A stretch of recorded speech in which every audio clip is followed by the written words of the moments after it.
Hi friends எல்லாருக்கும் வணக்கம். நான் தான் உங்கள் ஈஸ்வர் காரைக்குடி ஃபாரின்லேருந்து பேசியிருந்தேன். இந்தியாவிலேருந்து கொண்டு வந்தோம் வாழை கிழங்கு கொண்டு வந்தோம்.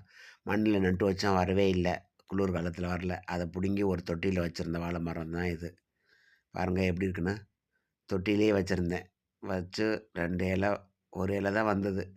அதுக்கப்புறம் பிடுங்கி மண்ணில் கொண்டு போய் நட்டு வச்சாச்சு. மண்ணில் வச்சதுக்கப்புறம் இப்போ நம்மகிட்ட வாழை மரம் எப்படி இருக்குன்னு நீங்களே பாருங்கள்.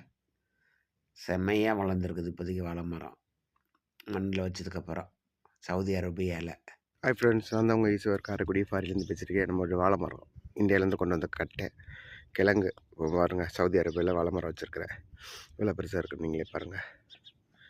தெரியுதா? முருங்கை மரத்தை தூரில் வச்சுருக்கிறேன். நம்ம வீட்டு முருங்கை மரம் தான் இருக்குது பாருங்கள். இதே முருங்கை மரம் விதை போட்டு வச்ச மரம், பூ பூத்துருக்கு பாருங்கள்.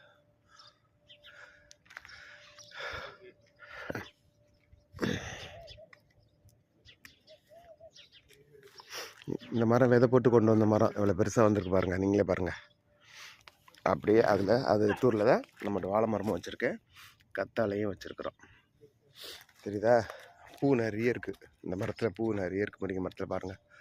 சவுதி அரேபியாவில் ரோட்டுக்கு வெளியில் கம்பெனிக்கு ரூமுக்கு வெளியில் நட்டு வச்சுருக்குறோம் இந்த முருங்கை மரம். அதோட நம்மளோட வாழை மரத்தை பாருங்கள், செமையாக வந்திருக்கு.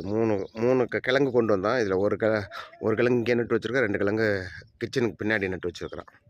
ஓகே ஃப்ரெண்ட்ஸ், நம்ம சேனல் பிடிச்சிருந்தா ஈஸ்வர் காரைக்குடி லைக் பண்ணுங்கள், கமெண்ட் பண்ணுங்கள், சப்போர்ட் பண்ணுங்கள். உங்கள் அதற்கு மிக்க நன்றி. Okay, bye, see you.